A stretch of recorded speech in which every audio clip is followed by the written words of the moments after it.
Voyage of the Silken, Siren by M. Glenn, The Cheater and the Thief. The melody, a gentle twanging of oud and Canaan, and a whistling drone of the ney, rose above the babbles of voices that filled the katra.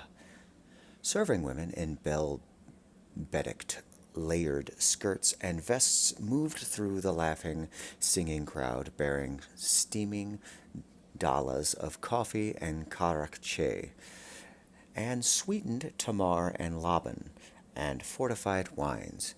Here and there, one or another of the women spun laughing as she avoided the groping hands of merchants and sailors. The fastest way to go broke gambling was to spend one's own money to do so.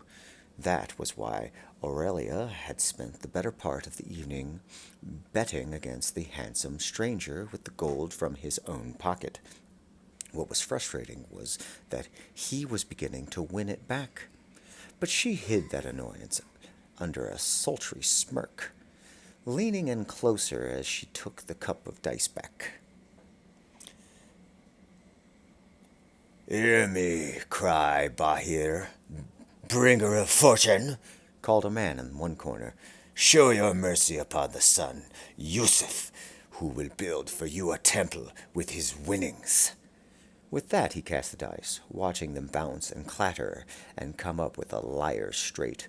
1, 1, 2, and 3. "Behold," he proclaimed, throwing down his tiles before scooping the dice up, "the gods have heard my prayer. I am favored of them. 10 indubis," he repeated, meeting her eyes. Then, with a grin and a lifted eyebrow, he offered her the goblet. "Will you drink before you throw, radiant daughter of Adana? The lips of the favorite of the gods have tasted this wine. Mayhap you will drink deep of my blessing?" Unseen nimble fingers reached into his pack, finding several heavy gold pieces between them. "If you have enough blessing to share, how could I possibly refuse?" she asked in a foul, innocent tone, letting her other hand caress the knuckles of his hand to take the goblet. The hand palming his own gold joined in on holding the cup, bringing it to her lips. She let the coins clatter on the table as she returned his goblet to him, empty, of course. "I wouldn't dare waste a single drop of your blessing," she whispered, leaning closer to him and letting her breasts rest on the lip of the table. He had been gawking all night, and it made pilfering him all the easier. She merely considered it payment for her company. With an enthusiastic throw, she let loose the dice. 3 threes and a 5. She squealed in genuine excitement and squeezed his thigh just above the knee. "Your blessing was most beneficial, Batal. I really thank you for sharing it with me." Holding up one of the coins she had just won from the pot, she called a server. "Another bottle of wine for Yusuf, blessed of the gods." She collected her winnings and the dice, bending over the table to each of them. 20 Anubis, she declared, passing the cup filled with dice back to his hand. She poured him a goblet once, and the wine arrived, and poured herself one as well, enjoying the way his firm body moved as he settled into his chair. Perhaps she'd throw him a pity lay if she cleaned him out. Make him work for it, though. Tend to her pleasure first, of course. It had been long since she demanded satisfaction. "You shall roll, Batal. While the dice are hot, the blessings of the gods not last forever." He laughed. "The blessing of the god is fickle," he declared, "and granted in full measure to beauty. Come, I shall reclaim it before I throw." At that he darted in, tasting of strong wine as he kissed her. Then he made his throw, holding her gaze rather than watch his results. The ivory dice bounced across the table, tinkling gently as they struck the tiles. 4 sixes lay there on display, the cast known in truth as the blessing. The only way to avoid defeat now was to cast quadruplet sixes as well, in which event all remaining players would have to match the pot or withdraw.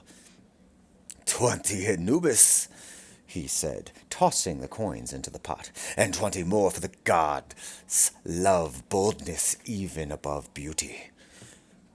Perhaps the gods did favor him. She swallowed down her dismay alongside a mournful mouthful of summer wine. Impressive stud, she intoned, battling her lashes and getting back in the game. Truly you are loved by gods and women both. She tossed her chips into the pot and shook the cup, knowing the odds were against her, and she hated when the odds were against her. He opened the bottle she had purchased and drank deeply. Will you have my blessing back before you cast? He asked, taking another sip and leaning close. I offer it freely, for I love beauty and boldness both. She smirked, one hand snaking behind his head to pull him closer. Spice flavored his mouth, tempered some by the wine he drank, and she found she rather enjoyed his taste, biting his lips as he tried to pull away. Her free hand dipped into the pocket again, taking a large handful, a dangerous move, making his pouch noticeably lighter. All she could hope was that the weight of her breasts against his chest was sufficient distraction. She pressed against him. She threw her dice. 6, 6, 6. The last one bounced a couple times before landing 5.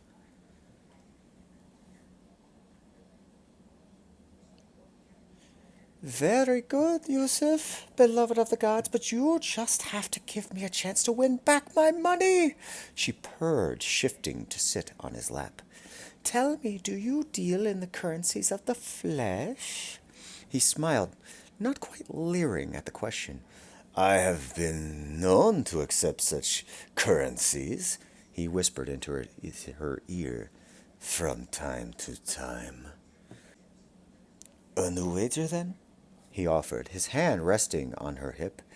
All my winnings staked against a night spent upon the honeydew altar of Adana. An act that was intended to distract her, Mark, was proving distracting to Aurelia as well. He throbbed beneath her hard and thick, even through his pants. Losing this bet might not be the worst thing that could happen. It might even be a win-win. What was the worst thing was getting caught with her hand in his pouch, because she was fantasizing about how he might take her and how she might take him in return. Thoughts not easily washed away as she struggled against him, desperate to free her wrist from his vice grip. Thief! He hissed, eyes narrowing with fury. His hand, strong and rough, slammed her into the table, proof of her pilfery evident from the gold between her fingertips. I can explain. She started, preparing a peace offering of carnal pleasures. After all, he was still rock hard beneath her, harder now that he pinned her hand on the table. Surely we can come to some deal. His eyes narrowed, possibly considering her offer, possibly considering slapping her, and she tried again to jerk her hand away from his grasp. A second set of dice spilled from his sleeve, landing on 4 6s yet again. Cheat! Filthy cheater! Morasa, take you! The nerve of this man. Her fist smashed into his ear, and others joined on the chorus of accusations. There is... Damn you, woman! He seized her other wrist, arms straining with the effort of restraining her. There is a perfectly reasonable... Steel glittered in more than one hand. Liar! Someone scowled, lunging across the table with the dagger. Cheat! Twisting, he shoved her into his attacker as he tumbled backwards and away from the knife. Gold coins she had hidden on her person spilled onto the floor as she stumbled. Now the accusations of cheat were silent, as there was a mad rush to collect the money glittering on the dirty ground. Hey, you swiped this from me! one man called, holding on a golden dinar mixed among the Anubis and doubloons and derricks. Two more men grabbed her. Grubby hands felt her, looking more ill-gotten loot. "Who else did you steal from?" one demanded as he squeezed a breast, and more hidden coins dislodged from her cleavage. Her answer was to stomp her heel onto the toes and elbow his groin. With a free hand, she pivoted towards the other man that held her, her fist pounding into his nose and mouth, breaking it upon impact. He staggered back, just long enough for her to pull her sword. Backing up, she bumped into the dirty cheat who had blown her cover. Fighting off a bar full of angry drunks was not how she hoped to end the evening. "This is all your fault," she growled, parrying a wild lunge from a dagger. He leapt away, avoiding a cudgel blow as she parried a dagger thrust. "Mine!" he shouted, parrying a second cudgel blow and punching the wielder. "Mine? Baraba and Hardam? Woman, it was not I who was caught with my hands in another's purse." His scimitar leapt and flickered like lightning, driving back 4 more attackers. It was becoming clear, however, that she and the cheater were now the focus of the mob. Something had to be done, so he spun, grabbed a heavy wooden chair, and hurled it. It sailed through the air and smashed through the wooden slats that covered the window. "That way!" he shouted to her, gesturing with his scimitar towards the dark city beyond the window. Aurelia didn't need to be told twice. Diving through the splintered wood and rolling into a sprint, she turned one corner and then turned the next, hoping to lose any pursuers or the dirty cheat. But he was right on her heels. She passed an alley and grabbed for his hand, yanking him in after her. Why, she wasn't exactly sure, but they were in this together now. And if they hid in the same place, it seemed less likely he would try to sell her out to the mob. "You just had to mar." His words were lost as she caught his hand and jerked, sending him spinning into an alley and smacking into the wall. The pounding of numerous feet was heard not far behind, so she pulled him tight against her, trapping herself between the brick wall and his rock-hard body. Breathing hard, her flattened breasts strained against his firm chest. Not a dozen feet away, torchlight shone red as the leading fringe of the mob reached it. "Crazy bitch!" he hissed, his face close to hers. "You've doomed us both!" "They headed south for the docks," someone declared, and the mob was away in that direction. For a second longer, Aurelia held him tight against her, fearing it was a ploy to get them to reveal their hiding place before releasing him. Lightning quick, her hand struck his cheek, not terribly hard, just a sting to get his attention. "Idiot! You'll catch me with my hand in your pocket, and your response is to declare to the entire bar?" "My response," he snarled back, "was to cut out your fucking heart. You should be grateful that all I did was whisper your accusations to me, and we could have negotiated. You could have walked out of there with half of my take and the best damn lay of your life." Anger and frustration tinged her tone. Remembering the feel of his cock against her backside, thick and hard for her, the kiss he stole to cover his ploy, the promise the night held as she sat on his lap. "The fuck I would have," he sneered, his dark eyes peering down her body. "You've got nothing I haven't had from 100 other cheap whores." "Cheap whore?" she shot back, the barb stinging more than she cared to admit. "I was in your pocket, asshole, and I know you couldn't afford me."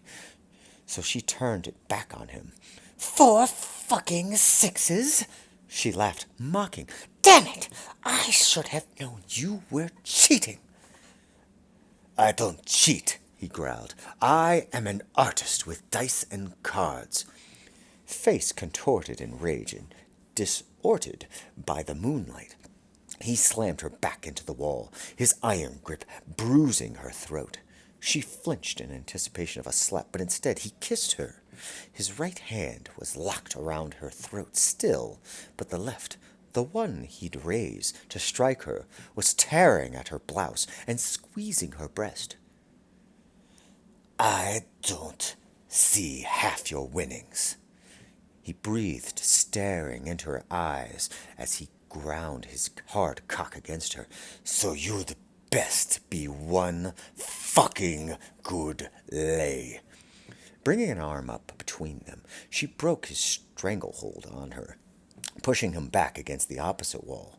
Before he could react, she ripped open his shirt, sharp nails drawing blood from his chest. I'm a cruel curse, handsome, she growled, going for the jugular, sharp teeth tearing into his skin until she drew blood. After you've had me, every other woman will pale in comparison. She kissed him, this time fingers tight on his hair, pulling from the scalp to keep him close. Memories of this night will haunt you forever. Her free hand reached into his pocket, gripping and stroking his staggeringly thick cock. No wonder you're an idiot. How can you possibly use your brain and this at the same time? In response, he caught a fist of her hair and jerked, bowing her body. He leaned forward, biting hard at her bare breasts as he finished ripping her blouse open. Couldn't afford you. He laughed, leaving bruises on the soft, dusky skin as his teeth worried her flesh. What could you possibly have that's so special? She pushed forward, slamming her back roughly into the mud brick of the opposite walk. She gasped at the impact and released his hair, allowing him to catch her wrist and pin it above her head. Before she could respond, he released her throat to cup a breast, biting hard on the nipple as he released her wrist and grabbed her throat. Let me see what's so special, he mocked, tearing into the laces of her tight breeches. His hand pushed inside, working hard to move between taut flesh and taut leather. Bah! He sneered, 2 fingers thrusting into her wet silken folds. She clenched around him, and he began stroking in and out. That's it, he growled, voice thick as his thumb found at her clit. It's a good thing I am so large, or I wouldn't feel a thing in this sloppy cunt of yours. Sloppy? She snarled. What's wrong? Never felt wet lips wrapped around you before? Women don't usually get hot at the thought of taking you. She groaned as he forced her open, tight against the calloused fingers that teased her. She pulled his fingers from her slit, bringing them right to her mouth, to lick at the musk that lingered there. Not staying at her gaze, she sucked on his digits, slumping every last drop from his hand. I don't think you deserve to savor me, honey, she spat. Not with your savage palate. Still, she simmered out of her pants, determined to prove him wrong about her, determined to make him praise the gods as she reached his climax from her. His fingers tightened around his cock, mixing pain with pleasure as she stroked him. Are you going to fuck me, handsome, or are you about to burst in my hands? You owe me, he growled, and I plan to take it out of you. His free hand snaked up under her ass, and the muscles of his arm and back writhed like serpents as he lifted her. With a single powerful thrust, he drove himself as deep into her as he could. Only her hands still had wrapped around his meat, prevented him from filling her completely. She wasn't a tiny woman, but even with that obstacle, there was a shocking amount of cock filling her. He groaned low in his throat as her walls parted and then clenched around his length. Never had anything like that between your legs, I wager, he crowed. Her head lolled back against the brick way as he filled her. He was thick. He was just as thick as she was suspected, parting her with guff friction. She grunted as he fucked her up into her, struggling to take all of him, and he had the nerve to call her sloppy. He began slamming his hips forward in powerful thrusts, battering her fist into her cunt. As he pounded deep into her, each thrust scrapped and slammed her naked ass against the rough brick. "What's the matter?" He taunted, voice harsh against the way her walls gripped and held his length. "Can't handle a real man's meat?" "Is that all you got?" She tried taunting, tried acting hard, but it clearly wasn't working. Not with the way her eyes rolled in the back of her head, or the way her lust dripped down his meat. Instead, she released him and rubbed her clit, fingertips brushing against his cock as it slid deeper inside. Sharpened nails clawed down his back as her body learned to accept every inch of him, craving this rough fucking even if she wasn't going to be able to walk straight tomorrow. His blood dripped along her fingertips, the same temperature as his skin, beading with sweat. Her fingers worked at her clit, greedy to reach her release, to make him feel it, to see if the cocky son of a bitch could actually fuck her through it.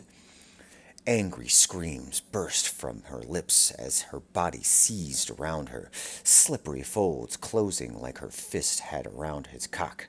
"Fuck me!" she demanded, sharp barks of words as her body demanded release.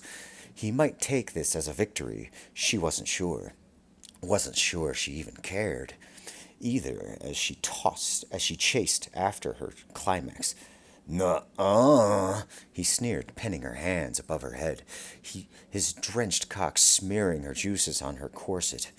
"I make the demands. Turn around." When she didn't comply, he spun her, crossing her wrists above her head as he pressed her bare thighs and breasts into the wall. "None of this bullshit with your fingers," he whispered, rubbing his slick cock into the crevice of her rear as he bit painfully at her ear. "When you come, you won't be able to claim you did it." His fingers dug into the flesh of her hip, pulling her out from the wall. "Spread!" he snapped. She wasn't fast enough, so he kicked her ankles apart to widen her stance. Teeth dug into her shoulder, ripping flesh and drawing blood as he roughly drove his meat back into her dripping cunt. "Fuck you!" he taunted as powerful thrusts slammed into her, into the wall, and his free hand slapped her ass with stinging force. "Fuck you!" His tongue traced her back, lapping up the thin trail of blood that dripped from his bite. "I'm going to fucking use you!" His free hand twisted in her hair, jerking her head back as he slammed into her. He kissed her roughly, forcing her to taste her blood on his tongue. "I'm going to fuck you raw!" He gasped. Words burst forth in between his deep breaths. "Gonna fill you with my cum while you come on this thick cock." He slammed her back into the wall, the bricks cool and rough on her skin, almost as rough as his teeth had been in creating the dark welts and bruises on her breasts and neck. She shivered as he whispered in her ear, punctuating with a bite. Why she was letting him do this to her, she didn't quite comprehend. Any other asshole who tried to force himself on her would have lost his cock and possibly his life by now. Was it really just because this brutal fucking felt so good? Still, she wasn't about to just take it, let him use her for his pleasure. He was determined to take credit for her orgasm? Fine. She would force his all well then. each thrust he gave was met with her own, her firm ass smacking into the tight abs. Each time he connected with her far barrier, she clinched, squeezing his shaft until it damn near hurt. She answered his feral grunts with her own animalistic cries. She knew she was getting close, her body hungering for rapture, hungering for his steamy seed to flood her channel. The thought excited and angered her that he was so God's damn good to force an orgasm from her. Still, she held on tight, strained howls echoing in their alleyways as she waited for him to come before she let go. There were no words now. No taunts, no threats, or anything, just animal sounds of lust, grunts and gasps wrung from his lips as flesh struck flesh. No longer gripping her wrists, he explored her body with hands and lips and tongue and teeth, and she lost herself in the carnal, almost familiar pleasure. His hips jerked rhythmically, forcing her whole body to move as her tight, slick sheath squeezed and milked his shaft. Her whole body clenched around him, and suddenly he roared his pleasure into the night. His cock seemed so swell within her, and then stream after stream of thick, hot seed pumped into her, mingling with her juices to drip down his shaft and her thighs as he filled her to overflowing. That first jet of seed into her core was glorious. She didn't have to hold back any longer. A deep, guttural cry of relief escaping her throat. Her orgasm drained every drop of pleasure from his meat. Her body seemed to drink in his release. He was hot and hard against her as they recovered together, his heart pounding at the same rhythm as her own, and his own breathing tickling the back of her neck. It was nice, and the thought annoyed her. "Get off me!" she growled, pushing him away. He was just another man she wouldn't even have to see again. When she left port the day after tomorrow, she staggered to pick up her pants and put them back on, even as she was covered in the proof of their liaison, stinking of him, though if she were being perfectly honest, it wasn't really a stink. Wild and masculine and musky, there was an appeal, the same appeal of his firm figure and piercing eyes and rapier wit. Sighing loudly, she shook her head. She was just another cheap whore to him, and he wasn't worth her time, even if he left her trembling from bliss. Dressed with her pants back on and her top tied over her breasts, she looked back at him. "Say something," her mind hissed at her. "Flirt or insult or tease or thank him. Just say something." But nothing came out, and she left without even a goodbye, shaky legs not hiding how good he had given it to her. End of Chapter 1.